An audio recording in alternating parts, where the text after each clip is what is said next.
Hallo und herzlich willkommen zu einer neuen Runde Deutsch lernen mit uns. Hallo. Schön, dass du heute wieder eingeschaltet hast. Ja, hallo, auch von mir. Wir freuen uns wirklich, dass du so fleißig dabei bist. Absolut, das motiviert uns auch total. Mhm. Heute ist übrigens schon Tag 43 unserer gemeinsamen Lernreise. Tag 43. Wahnsinn, wie die Zeit vergeht. Ja, und wir lernen jeden Tag 15 neue Wörter. Das ist echt super, wenn du da jeden Tag dran bleibst. Eine tolle Leistung. Stimmt. Und bis Tag 60 bleiben wir gemeinsam auf dem Niveau A2. Genau, das gibt uns eine richtig gute Basis. Und danach? Danach, ja, das wird aufregend. Da wechseln wir zusammen auf das nächste Level. B1. Das wird super. Und denk dran, beim Hören kannst du auch die Shadowing-Technik benutzen. Ach ja, stimmt. Kennst du vielleicht schon. Du sprichst die Sätze einfach laut nach uns. Ja, das ist eine echt gute Methode. Mhm. Diese Wiederholung hilft dir ungemein, die neuen Wörter zu festigen. Mhm. Und auch ein Gefühl für die Aussprache zu bekommen. Probier's einfach mal aus. Genau.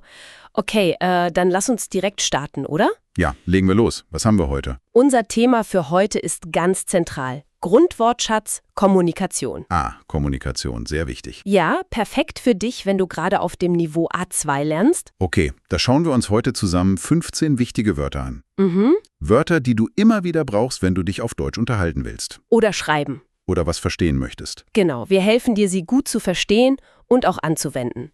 Und wir haben am Ende noch was Kleines für dich vorbereitet. Stimmt. Eine kleine Überraschung. Nachdem wir alle 15 Wörter gut und klar erklärt haben, erzählen wir dir eine kurze Alltagsgeschichte. Ja, und in dieser Geschichte verwenden wir dann all diese neuen Wörter. So siehst du, wie sie in einem ganz normalen Zusammenhang funktionieren. Wie sie zusammenspielen. Es lohnt sich also, bis zum Schluss dabei zu bleiben. Unbedingt. Okay, fangen wir an. Erstes Wort. Ja, bitte. Es ist ein Nomen, also ein Hauptwort. Der Brief. Ah, der Brief. Auf Englisch Letter. Genau. Ja, der Brief ist so die klassische Form, um Nachrichten zu senden. Auch wenn wir heute viel digital machen, ne? Ja, genau. Ein einfacher Satz dazu wäre vielleicht: Ich habe gestern einen langen Brief von meiner Freundin bekommen oder gekriegt. Mhm, schönes Beispiel. Und vom Brief ist der Sprung ja nicht weit zu einem Wort, das wir heute ständig nutzen, die Nachricht. Nachricht oder auch nur eine Info auf einem Zettel. Stimmt. Ein Beispiel vielleicht, hast du meine Nachricht auf dem Handy gesehen? Ja, passt gut. Briefe und Nachrichten, die übermitteln ja Informationen. Und das tun sie natürlich in einer bestimmten, Sprache. genau, auf Englisch Language. Ein ganz grundlegendes Wort für uns alle hier. Ein Beispielsatz wäre: Ich lerne gerade die deutsche Sprache. Oder man fragt, welche Sprachen sprichst du? Auch gut, ja. So, wenn Menschen dieselbe Sprache nutzen, dann können sie, Ein Gespräch führen. das Gespräch, Englisch Conversation oder auch Talk. Richtig.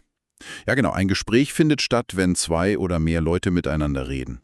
Mhm. Man könnte sagen, wir hatten ein interessantes Gespräch über unsere Reisen. Ja. Oder: Das Gespräch mit meiner Nachbarin war sehr nett.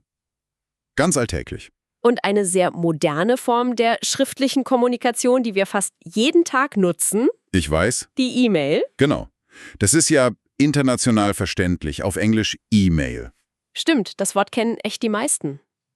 Ein praktischer Satz ist: Kannst du mir die Adresse bitte per E-Mail schicken? Super. So, das waren jetzt 5 wichtige Nomen rund um die Kommunikation. 5 Nomen. Okay. Jetzt kommen wir zu den Verben, also den Tu-Wörtern, die wir dafür brauchen.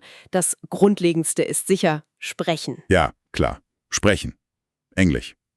To speak. Das ist ja, was wir gerade tun. Genau. Das Perfekt von sprechen, also die Vergangenheitsform, ist hat gesprochen. Hat gesprochen. Okay, ein Beispiel. Gestern habe ich lange mit meiner Schwester gesprochen. Oder wenn jemand zu leise ist. Ah ja. Können Sie bitte etwas lauter sprechen? Sehr gut. Und eng verwandt mit sprechen ist das Verb sagen. Sagen. Englisch to say. Das benutzen wir oft, um zu berichten, was jemand geäußert hat, oder? Richtig. Das Perfekt dazu lautet hat gesagt. Hat gesagt, okay? Ein typischer Satz wäre: Was hat der Lehrer gesagt? Oder er sagt, er kommt später. Ja, passt. Wenn wir nicht mündlich kommunizieren, dann oft schriftlich. Und dafür brauchen wir das Verb schreiben. Schreiben. Englisch to write. Das brauchen wir für Briefe, für E-Mails, für Notizen. Für alles Geschriebene eigentlich. Das perfekt ist, hat geschrieben. Hat geschrieben. Zum Beispiel, ich habe meiner Oma eine Postkarte geschrieben. Schön. Oder ganz einfach, ich muss noch die Hausaufgaben schreiben. Ja, das auch. So, kleiner Hinweis zwischendurch. Ja?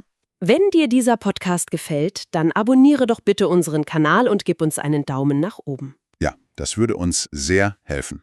Und es zeigt uns, dass dir unser gemeinsames Lernen Spaß macht. Genau. Machen wir weiter. Unbedingt. Also, was geschrieben wurde, das muss natürlich auch jemand Lesen. lesen. Englisch to read. Logisch, oder? Die Gegenhandlung zum Schreiben. Genau.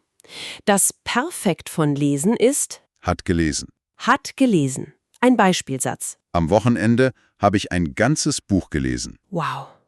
Oder ich lese gerne die Nachrichten online. Mhm. Manchmal reicht es aber nicht nur etwas zu sagen oder zu schreiben. Manchmal muss man Dinge genauer. Erklären. Ja, Englisch to explain. Das ist besonders beim Sprachenlernen wichtig, finde ich. Oh ja, Das Perfekt ist, hat erklärt. Hat erklärt. Ein gutes Beispiel. Mein Freund hat mir den Weg zum Bahnhof erklärt. sehr praktisch. So ist es. Das waren jetzt 5 wichtige Verben. Richtig. Und nun kommen noch 5 Adjektive. Adjektive, die beschreiben ja, wie etwas ist. Also zum Beispiel, wie Kommunikation sein kann. Genau. Starten wir mit klar. Klar. Englisch. Clear. Wenn etwas klar ist, dann ist es einfach zu verstehen. Ohne Zweifel. Mhm. Man könnte sagen, die Anweisungen für die Übung waren sehr klar. Oder? Bitte gib mir eine klare Antwort. Ja. Kommunikation hat ja auch mit Lautstärke zu tun. Manchmal muss man laut sprechen oder hören. Laut. Englisch laut. Mhm. Zum Beispiel, wenn Musik läuft. Ja. Die Musik im Café war mir zu laut. Oder wenn man jemanden nicht gut hört. Kannst du bitte lauter sprechen? Gutes Beispiel. Und das Gegenteil von laut ist natürlich Leise. leise. Englisch quiet. Genau. An manchen Orten muss man leise sein. In der Bibliothek zum Beispiel. Richtig. Im Lesesaal muss man bitte leise sein. Oder wenn man über eine Person spricht. Warum sprichst du heute so leise? Ja. Ein sehr wichtiges Ziel in der Kommunikation ist ja, dass das Gesagte oder Geschriebene verständlich ist. Verständlich. Absolut wichtig. Englisch. Understandable. Das bedeutet, dass der andere gut verstehen kann, was man meint. Ähnlich wie klar. Stimmt. Ein Beispiel.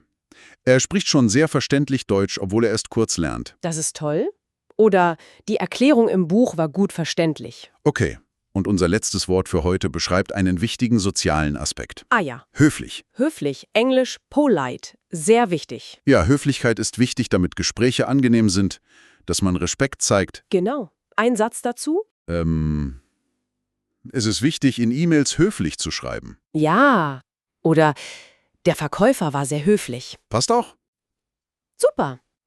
Das waren sie, unsere 15 Wörter für heute zum Thema Kommunikation. Lass uns sie kurz wiederholen. Warte mal. Der Brief, Genau. die Nachricht, die Sprache, das Gespräch, die E-Mail. Das waren die Nomen. Genau. Dann die Verben sprechen, sagen, schreiben. Lesen, erklären. Und die Adjektive. Klar, laut, leise. Verständlich und höflich.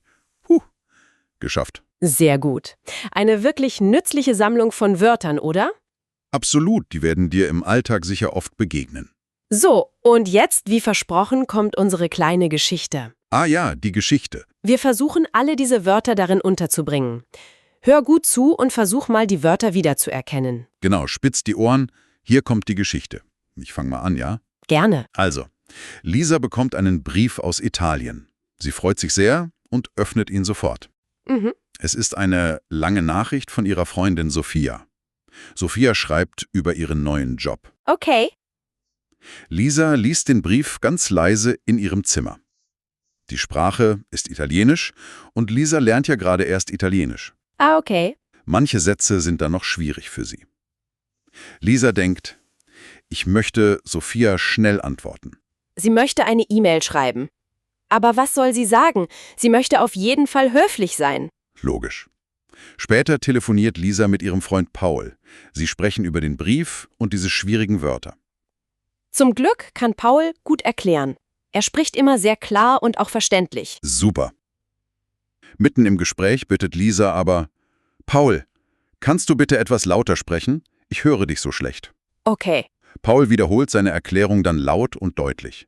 Jetzt versteht Lisa alles viel besser.